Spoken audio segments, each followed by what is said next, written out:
Malam itu, angin dari arah utara membawa hawa dingin yang menusuk kulit. Langit di desa Tegal Rejo tampak kelabu, awan tipis, berlapis-lapis menutupi bulan yang hampir purnama. Di rumah kayu sederhana milik Surya, suara radio tua memutar lagu keroncong lirih. Istrinya, Sumini, duduk di ruang tengah sambil menambal sarung suaminya yang robek di bagian lutut. Surya baru pulang dari sawah. Kakinya masih basah sampai ke lutut karena hujan sebentar tadi sore. Lelaki itu mengusap wajahnya dengan handuk kecil, lalu duduk di bangku dekat pintu sambil menghela napas. "Mas, tadi sore Pak Thohir mampir. Katanya besok ada yang ngajak mancing," kata Sumini sambil tetap menunduk. "Mancing di mana?" Surya bertanya sambil menuang teh dari poci. "Di sungai besar dekat hutan Karangsengon. Katanya airnya lagi pasang, ikannya banyak." Surya mengangguk. Sungai Karangsengon memang terkenal di kalangan pemancing, tapi ia tahu betul letaknya jauh di dalam hutan, jalannya sulit dan jarang dilewati orang. Tak lama Paidi, tetangga yang juga sahabat lamanya, datang dengan motor butut. Tubuhnya kurus, kulitnya legam, dan tawanya keras seperti bunyi lesung dipukul. "Sur, besok kita bawa tenda aja. Sekalian nginep, kalau cuma sehari sayang perjalanannya," ujarnya sambil duduk lesehan. Surya mengangguk. Ide itu masuk akal. Mereka sudah sering mancing di tempat jauh dan biasa bermalam di tenda kalau lokasi terlalu terpencil. Sumini yang dari tadi diam, ikut mengingatkan, "Bawa sarung tebal ya mas, di hutan itu dinginnya lain. Sama jangan lupa obat nyamuk. Kalau pulang, besoknya pagi saja." "Iya dek," jawab Surya. Keesokan harinya, cuaca cerah. Surya, Paidi, dan Pak Thohir berangkat dengan motor masing-masing. Mereka membawa pancing, umpan, bekal nasi bungkus, serta tenda lipat yang dimasukkan ke karung plastik. Perjalanan awal melewati jalan desa yang mulus, tapi begitu masuk wilayah hutan Karangsengon, jalan berubah menjadi tanah merah licin dengan bebatuan. Pohon-pohon sengon dan jati berdiri rapat di kiri kanan, membuat cahaya matahari hanya menembus dalam garis-garis tipis. Udara lembab, aroma tanah basah bercampur wangi daun yang dipanaskan matahari siang. Setelah hampir 1 jam, suara gemericik air mulai terdengar. Mereka tiba di tepian sungai yang lebar, berwarna kehijauan, arusnya tenang tapi dalam. Lokasi itu sepi, hanya ada suara burung dan sesekali suara ranting patah di hutan seberang. Mereka memilih tempat agak terbuka untuk mendirikan tenda nanti sore. Namun sebelum itu, pancing segera dirakit, umpan dilempar, dan tak sampai 5 menit, kail Surya sudah disambar ikan nila besar. Ember mereka pelan-pelan terisi, waktu berjalan cepat, matahari condong ke barat, udara mulai dingin. Saat mereka sedang membicarakan tenda, Paidi menunjuk ke seberang semak. Itu apa? Kok ada bangunan?" Surya memicingkan mata. Benar saja, sekitar 50 meter dari tempat mereka memancing, di balik rumpun bambu, terlihat sebuah bangunan kayu sederhana dengan atap seng tua. Ada papan kusam tergantung di depannya. Warung Busri. "Aneh, kok ada warung di sini?" gumam Pak Thohir. Mereka saling pandang. Rencana awal menginap di tenda langsung terasa goyah. Kalau ada warung, tentu lebih nyaman daripada tidur di tanah dingin. Saat mereka mendekat, pintu warung itu terbuka lebar. Di dalam ada meja kayu, termos besar, dan beberapa gelas. Tapi tak ada satupun orang terlihat. "Busri kemana ya? Kok sepi?" kata Paidi. "Mungkin ke belakang," jawab Surya meski ia tak melihat jalur ke belakang. Menjelang maghrib, angin bertiup dari arah hutan dalam, membawa aroma lembab seperti tanah basah yang sudah lama tidak tersentuh matahari. Mereka berdiri di depan warung itu, ragu-ragu. Lalu tiba-tiba, dari arah dalam terdengar suara perempuan lembut. "Masuk aja, duduk dulu." Mereka saling menatap. Tidak ada satupun sosok terlihat. Suara perempuan tadi begitu jelas, seperti datang dari sudut ruangan yang teduh. Surya menelan ludah. Paidi melirik ke arah Pak Thohir, berharap ada yang berkomentar, tapi ketiganya hanya diam beberapa detik. "Ya sudah, masuk saja. Kita sekalian pesan kopi, biar hangat," kata Pak Thohir mencoba bersikap santai.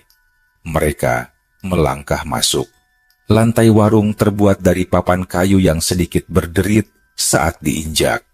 Bau kayu tua bercampur wangi kopi hitam memenuhi udara. Di dinding tergantung kalender lawas bergambar pemandangan gunung. Tahunnya sudah lewat 3 tahun lalu. Di meja sudah ada 3 cangkir kopi hitam mengepul, seakan baru diseduh. Tidak ada siapa-siapa di dalam warung itu. Hanya suara arus sungai di kejauhan dan desir angin di sela atap seng. Ini siapa yang bikin?" tanya Paidi sambil menunjuk cangkir. "Mungkin Bu Sri," terus dia ke belakang. Jawab Surya, meski dari tadi ia tidak melihat pintu atau lorong yang mengarah ke dapur. Mereka duduk. Kopi itu harum, tapi Surya ragu untuk meneguk. Paidi yang paling santai langsung menyeruputnya. "Wah, panasnya pas. Enak, Sur," katanya sambil tersenyum puas. Sambil menikmati kopi, mereka membicarakan hasil pancingan hari itu. Ember mereka hampir penuh, dan itu baru setengah hari. Kalau semalam di sini, besok bisa lebih banyak lagi. Rencana tenda pun akhirnya dibatalkan. Mereka sepakat tidur saja di warung ini. Waktu berjalan, tapi Bu Sri tak kunjung muncul. Mereka sudah menunggu sambil sesekali memanggil pelan, "Bu Sri?" Namun tak ada sahutan. Pintu keluar tetap seperti tadi. Tidak ada tanda-tanda ada orang keluar atau masuk. "Lama bener." "Ya, mungkin lagi istirahat," kata Pak Thohir setengah ragu. "Atau warungnya memang begini, orangnya jarang nongol," timpal Paidi, mencoba menertawakan. Menjelang malam, lampu bohlam kuning di tengah ruangan menyala redup, kadang berkedip pelan seakan tertiup angin, padahal semua pintu tertutup rapat. Sekitar pukul 8, dari luar terdengar suara langkah kaki di tanah basah, pelan, teratur, mendekat ke warung. Surya yang duduk menghadap pintu menajamkan pendengaran. "Kayaknya ada orang," bisiknya. Pintu berderit terbuka sedikit, tapi tak ada siapa-siapa di luar. Angin dingin menyelinap masuk, membuat bulu kuduk mereka meremang. Pak Thohir keluar sebentar, memandangi sekitar. Hanya kabut tipis yang menggantung di antara pepohonan sengon, dan suara sungai terdengar lebih jauh dari biasanya. Hampir tengah malam, tikar sudah digelar di pojok warung. Surya memberanikan diri berkata pelan, "Bu Sri, kami numpang tidur di sini, ya, besok pagi langsung beres-beres." Tidak ada jawaban. Hanya bunyi detak jarum jam tua di dinding yang terdengar jelas. Mereka mencoba berbaring, tapi rasa kantuk sulit datang. Kabut di luar makin tebal, menutupi sebagian pandangan ke sungai. Lalu terdengar suara tawa anak-anak, pelan, seperti menahan geli. Suara itu bergerak memutari warung, kadang dekat, kadang menjauh. "Dengar nggak, Sur?" tanya Paidi setengah bangun.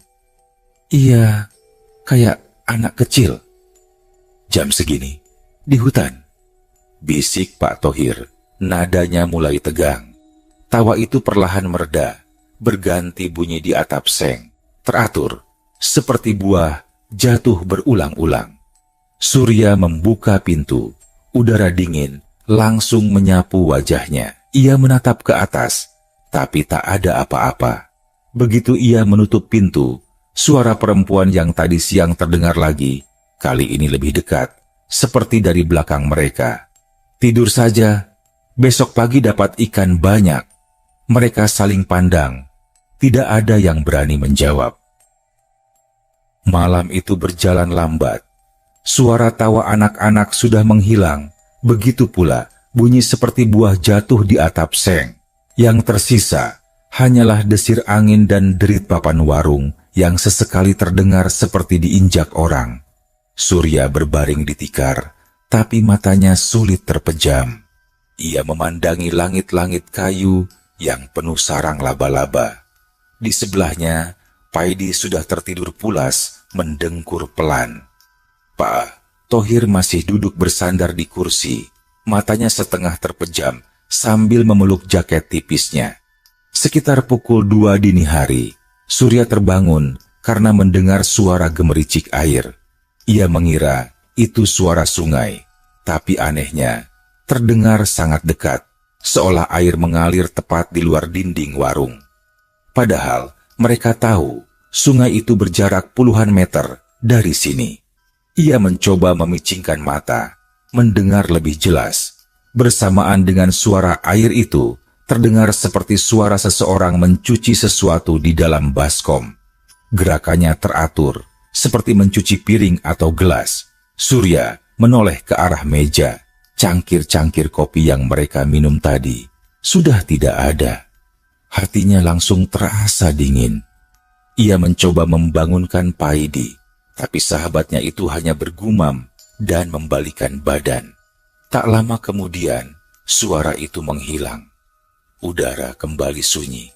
Surya memaksa memejamkan mata, dan entah bagaimana, ia akhirnya tertidur. Pagi datang dengan kabut tipis yang masih menggantung di antara batang-batang sengon. Udara terasa segar, tapi dingin menempel di kulit. Surya bangun lebih dulu, membuka pintu warung. Pemandangan di luar membuatnya tertegun. Sungai yang kemarin mereka lihat kini tampak lebih lebar, seolah airnya naik semalaman. Permukaan air berkilau diterpa sinar matahari pagi, dan di tepiannya ikan-ikan kecil tampak melompat-lompat seperti sedang berebut makanan. Paidi dan Pak Thohir keluar sambil menguap lebar. Wah, kalau air naik begini, biasanya ikannya banyak, kata Pak Thohir dengan semangat. Mereka pun bergegas menyiapkan pancing. Anehnya, ember umpan yang mereka bawa dari rumah kini sudah terisi penuh cacing tanah segar, padahal semalam mereka tidak menambahkannya. Ini, kamu yang ngisi? Tanya Surya ke Paidi. Bukan, aku kira kamu, jawab Paidi. Mereka saling pandang, tapi memutuskan untuk tidak membahasnya. Pancing dilempar ke air. Tidak sampai 2 menit, kail Surya langsung disambar ikan patin besar. Paidi dan Pak Thohir pun sama. Setiap umpan dilempar, hampir pasti ditarik ikan berukuran besar. Mereka tertawa-tawa senang, lupa akan kejadian semalam. Namun Surya mulai memperhatikan sesuatu yang aneh. Setiap kali ia menarik ikan, di seberang sungai, dari balik kabut, terlihat seperti ada seseorang berdiri. Sosok itu tinggi, mengenakan caping lebar, diam saja menatap ke arah mereka. Di seberang itu siapa ya? Bisik Surya ke Paidi. Paidi menoleh, tapi sosok itu sudah menghilang. Mungkin nelayan juga, jawabnya singkat. Mereka terus memancing hingga ember penuh. Jumlah ikan yang mereka dapatkan hari itu jauh lebih banyak daripada biasanya. Beberapa bahkan ukurannya nyaris sebesar betis orang dewasa. Saat mereka beristirahat di tepi warung untuk membersihkan hasil tangkapan, tiba-tiba angin berhembus kencang dari arah hutan. Dari balik pohon-pohon sengon muncul aroma wangi seperti bunga melati yang baru mekar. Wangi itu begitu kuat, bercampur dengan udara dingin. Pak Thohir yang biasanya santai, kali ini tampak gelisah. "Wangi melati, jam segini. Biasanya bukan pertanda bagus," gumamnya pelan. Surya terdiam. Ia teringat cerita dari kakeknya, bahwa wangi bunga di hutan pada siang hari bisa berarti ada yang sedang lewat. Saat mereka hendak masuk ke warung lagi, di meja sudah ada 3 piring nasi hangat lengkap dengan lauk ikan goreng. Asapnya masih mengepul. Mereka yakin sebelum keluar tadi, meja itu kosong. Ketiga lelaki itu berdiri mematung di depan meja. Asap dari nasi dan ikan goreng itu naik pelan, mengeluarkan aroma gurih yang membuat perut mereka keroncongan. Piring-piringnya terbuat dari seng putih dengan motif bunga merah di pinggirnya, model lama yang jarang ditemukan di warung sekarang. "Ini siapa yang nyiapin?" tanya Paidi dengan nada bercampur heran dan ragu. "Ya jelas bukan kita, tapi kalau kita lihat nggak ada orang lain di sini," jawab Surya pelan. Pak Thohir menoleh ke sekeliling. Warung itu tetap sepi. Tidak ada suara langkah, tidak ada pintu terbuka, bahkan tidak terdengar suara dari arah dapur. Seolah makanan itu muncul begitu saja. "Mungkin tadi Bu Sri kesini waktu kita lagi mancing," ucap Pak Thohir. "Ya sudahlah, kita makan saja, daripada nanti basi," kata Paidi sambil duduk. Meski Surya dan Pak Thohir masih ragu, tapi rasa lapar mengalahkan perasaan aneh mereka. Lagi pula, sejak pagi mereka belum makan berat. Mereka pun menyantap hidangan itu.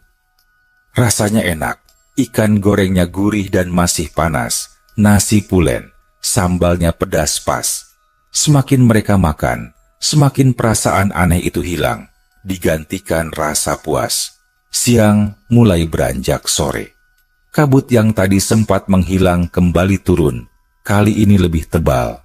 Sinar matahari meredup lebih cepat, seolah waktu berlari ke malam.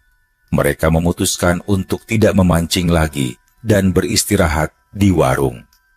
Hasil tangkapan sudah sangat banyak, lebih dari cukup untuk dibawa pulang.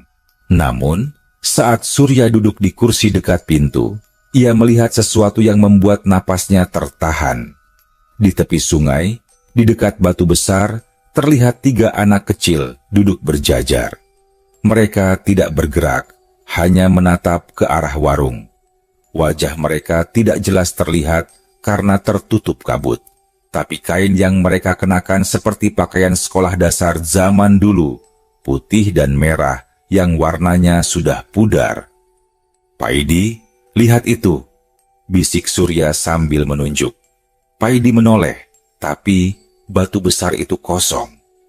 "Kosong, Sur, kamu ngantuk kali," jawabnya sambil tertawa tipis, meski tawanya terdengar kaku. Menjelang maghrib, dari arah sungai terdengar suara seperti orang menabuh lesung, diselingi suara nyanyian perempuan yang lirih. Suaranya seperti datang dari seberang sungai, tapi semakin lama terdengar, semakin dekat. Pak Thohir berdiri. Kalau suara lesung di hutan pas maghrib, itu biasanya tanda orang mau ngirim sesuatu, katanya pelan. Surya menelan ludah. Paidi hanya diam, matanya menatap lantai. Tidak lama kemudian, pintu warung terbuka sendiri. Angin dingin masuk, membuat api lampu minyak bergoyang. Dari arah pintu, samar-samar terlihat bayangan seseorang, mungkin perempuan, berdiri sebentar, lalu menghilang seperti tertelan kabut. Mereka bertiga menutup pintu rapat-rapat. Malam itu mereka sepakat untuk tidur lebih awal, berharap bisa pulang besok pagi. Namun, di luar, suara lesung itu tidak berhenti sampai tengah malam. Kadang diiringi tawa anak-anak yang kemarin sempat mereka dengar. Sekitar pukul 2 dini hari, Surya terbangun. Ia merasa haus dan ingin minum. Saat membuka mata, ia melihat sesuatu yang membuat darahnya dingin. Di sudut ruangan, duduk seorang perempuan tua berambut putih panjang, mengenakan kebaya lusuh. Perempuan itu menunduk, seperti sedang menatap sesuatu di pangkuannya. Surya membeku. Ia tidak berani bergerak atau mengeluarkan suara. Setelah beberapa detik yang terasa seperti menit, perempuan itu perlahan menoleh, tapi wajahnya tertutup bayangan. Tanpa berkata apa-apa, perempuan itu menunjuk ke arah luar warung, ke arah sungai. Surya masih terpaku di tikarnya, napasnya berat. Jari telunjuk perempuan tua itu tetap terarah keluar warung, tepat ke arah sungai yang tertutup kabut. Tanpa sadar, ia bangkit perlahan, mencoba melangkah tanpa membangunkan Paidi dan Pak Thohir. Setiap langkah di lantai kayu menimbulkan bunyi, tapi perempuan tua itu tidak bergerak, matanya tetap mengikuti Surya. Begitu ia membuka pintu warung, hawa dingin langsung menusuk hingga ke tulang. Kabut begitu tebal, hanya menyisakan jarak pandang beberapa meter. Namun di sela kabut itu, Surya melihat sesuatu yang membuatnya merinding. Di tepi sungai, ada cahaya redup berwarna kuning, seperti pelita minyak. Cahaya itu bergerak pelan, lalu berhenti di atas batu besar. Di bawah cahaya itu, terlihat 3 ember besar penuh ikan, jauh lebih banyak dari yang mereka tangkap kemarin. Ikan-ikan itu masih segar, beberapa bahkan masih bergerak. Surya melangkah mendekat, tapi begitu kakinya hampir menyentuh tanah basah di tepi sungai, terdengar suara perempuan tua dari arah belakangnya, pelan tapi tegas. "Ambil, tapi jangan berbalik." Hatinya berdegup keras. Ia meraih ember pertama, lalu kedua, lalu ketiga. Beratnya luar biasa, tapi entah bagaimana, ia mampu mengangkat semuanya ke dekat warung. Ia merasa seperti dibantu, meski tidak ada yang terlihat. Begitu ember terakhir berada di depan pintu warung, suara lesung yang sejak sore terdengar tiba-tiba berhenti. Sunyi, hanya ada suara napas Surya yang terengah.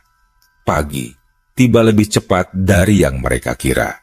Surya terbangun di tikarnya, matahari sudah menembus celah-celah dinding warung. Paidi dan Pak Thohir duduk di meja, heran melihat 3 ember ikan di pojok ruangan. "Sur, ini dari mana?" tanya Paidi. Surya terdiam. Ia mencoba mengingat jelas kejadian tadi malam, tapi bagian-bagian tertentu terasa kabur, seperti mimpi. Hanya satu yang ia ingat pasti, perempuan tua berkebaya lusuh yang menunjuk ke arah sungai. Mereka memutuskan untuk tidak berlama-lama. Semua peralatan di packing, ikan hasil tangkapan dan ikan misterius itu dibagi rata ke 3 ember besar. Hasilnya begitu banyak, mereka sampai harus mengikat beberapa ember di motor. Sebelum meninggalkan warung, Surya menoleh sekali lagi. Pintu warung terbuka, tapi dalamnya kosong. Tidak ada kursi, meja, apalagi perabot yang mereka lihat kemarin.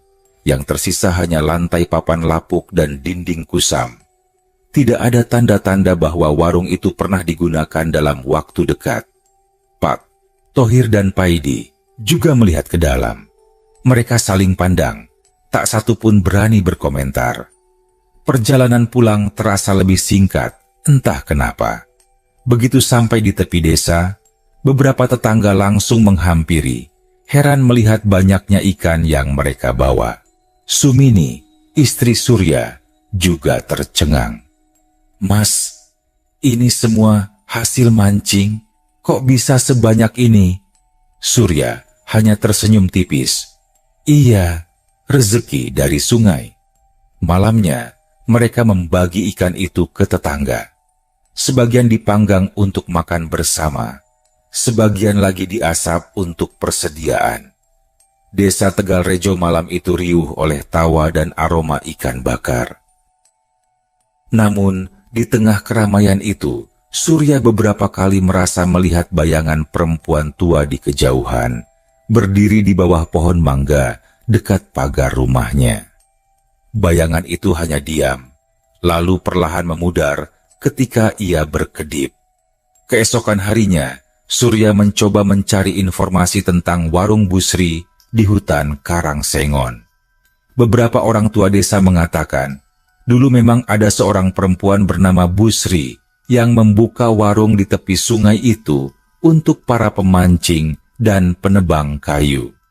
Tapi ia meninggal belasan tahun lalu, dan warung itu sudah lama kosong. Yang membuat Surya tertegun, salah satu tetua desa menambahkan, dulu Busri itu baik sekali. Kalau ada orang singgah, pasti dikasih makan, kadang juga dibekali ikan. Katanya, siapapun yang bersyukur dan gak sombong di tempatnya, bakal dibantu. Surya hanya mengangguk pelan. Dalam hati, ia tahu persis siapa yang mereka temui malam itu. Pagi di desa Tegalrejo biasanya ramai oleh suara ayam berkokok dan langkah-langkah para ibu menuju pasar. Hari itu, rumah Surya jadi lebih ramai dari biasanya. Beberapa tetangga mampir membawa cerita tentang ikan yang dibagi kemarin malam. Mas, ikannya gurih banget, dagingnya tebal. Jarang dapat ikan segar kayak gitu, kata Buati sambil mengembalikan piring. Cuma rezeki lewat, Bu, jawab Surya dengan senyum tipis. Sumini sibuk di dapur menyiapkan sisa ikan untuk dibuat pepes. Sesekali ia menatap suaminya yang duduk di serambi sambil menganyam mata pancing baru. Mas, kemarin di hutan aman kan? Tanyanya pelan. Surya mengangguk. Aman, cuma hawanya agak aneh. Sumini ingin bertanya lebih lanjut, tapi ia tahu kalau suaminya memilih diam, berarti ada hal yang memang tidak ingin dibicarakan terlalu dalam. Siangnya, Surya dan Paidi pergi ke rumah Pak Thohir untuk membicarakan hasil pancingan kemarin. Mereka sepakat sebagian ikan misterius itu akan diserahkan ke panti asuhan di kecamatan sebelah. Kalau rezeki datang banyak, harus dibagi, kata Pak Thohir sambil membungkus ikan asap. Paidi menambahkan, dan jangan lupa, jangan pernah ceritakan detail kejadian kemarin ke orang yang cuma pengen sensasi. Nanti malah jadi bahan omongan aneh-aneh. Surya setuju. Mereka bertiga paham betul ada hal-hal yang cukup disimpan di hati, bukan untuk dipamerkan. Menjelang sore, Surya duduk sendirian di belakang rumah, memandang kebun pisang yang bergoyang tertiup angin. Aroma tanah basah masuk lewat hidungnya, membawa ingatan ke malam di warung itu. Ia teringat perempuan tua yang menunjuk ke sungai. Wajahnya memang tidak terlihat jelas, tapi entah kenapa ada rasa tenang setiap mengingatnya. Bukan takut, melainkan seperti rasa hormat pada seseorang yang sudah membantu tanpa meminta imbalan. Dari dapur, Sumini memanggil, Mas, sini dulu, pepesnya matang. Surya tersenyum kecil. Ia bangkit, berjalan ke dapur, dan ikut duduk makan bersama Sumini. Di tengah-tengah suapan, ia berkata, Min, kalau ada orang yang baik sama kita, meskipun kita nggak tahu siapa dia, kita harus doakan, ya? Sumini menatapnya sebentar, lalu mengangguk. Iya, Mas. Malam itu, Surya duduk di serambi, memandangi langit yang penuh bintang. Dari kejauhan, ia mendengar suara kodok di pematang sawah dan desiran angin dari arah hutan Karangsengon. Beberapa kali, ia merasa seperti ada aroma wangi melati yang terbawa angin. Tidak kuat, hanya sekejap, seperti salam perpisahan yang halus. Surya menutup mata, mengucap terima kasih dalam hati. Bukan hanya untuk hasil tangkapan kemarin, tapi juga untuk pengalaman yang mengajarkannya bahwa rezeki bisa datang dari arah yang tak pernah kita duga, bahkan dari warung tua di tepi sungai. Suatu sore, Surya mengantar sebagian ikan asap ke panti asuhan yang ada di kecamatan. Perjalanannya melewati jalan kecil di pinggir hutan Karangsengon. Saat melewati sebuah tikungan yang menghadap ke dalam hutan, matanya sekilas menangkap sesuatu. Di antara batang sengon, berdiri bangunan kayu kecil dengan atap seng berkarat. Naluri membuatnya menghentikan motor. Ia turun, berjalan perlahan ke arah bangunan itu. Semakin dekat, jantungnya berdegup cepat. Bangunan itu terlihat persis seperti warung Busri yang ia masuki hari itu. Papan nama di depannya juga sama, catnya pudar, tulisannya miring. Namun, saat ia melangkah ke depan pintu, bangunan itu ternyata kosong. Lantai kayu sudah lapuk, atapnya berlubang, dan tidak ada tanda-tanda orang pernah berjualan di sana. Dalam waktu yang sangat lama, Surya menghela napas panjang. Ia berbalik, bersiap kembali ke motor. Tapi tepat saat ia melangkah keluar dari halaman warung, angin bertiup pelan dari arah sungai, membawa aroma melati yang lembut. Bersamaan dengan itu, di tanah dekat pintu, ia melihat sebuah cangkir seng putih dengan motif bunga merah di pinggirnya, identik dengan cangkir yang digunakan saat mereka minum kopi hari itu. Di dalam cangkir, ada 3 ekor ikan nila kecil yang masih hidup, meloncat-loncat seperti baru ditangkap. Surya terdiam, lalu tersenyum kecil. Ia mengambil cangkir itu, membawanya ke motor, dan berbisik pelan, "Terima kasih, Busri."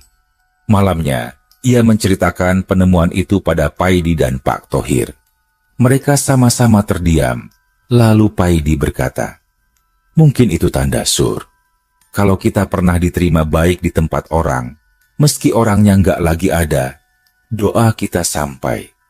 Surya hanya mengangguk. Dalam hati, ia tahu satu hal. Tidak semua yang tak terlihat itu menakutkan. Kadang, ada yang hadir hanya untuk memberi, lalu pergi tanpa meminta imbalan.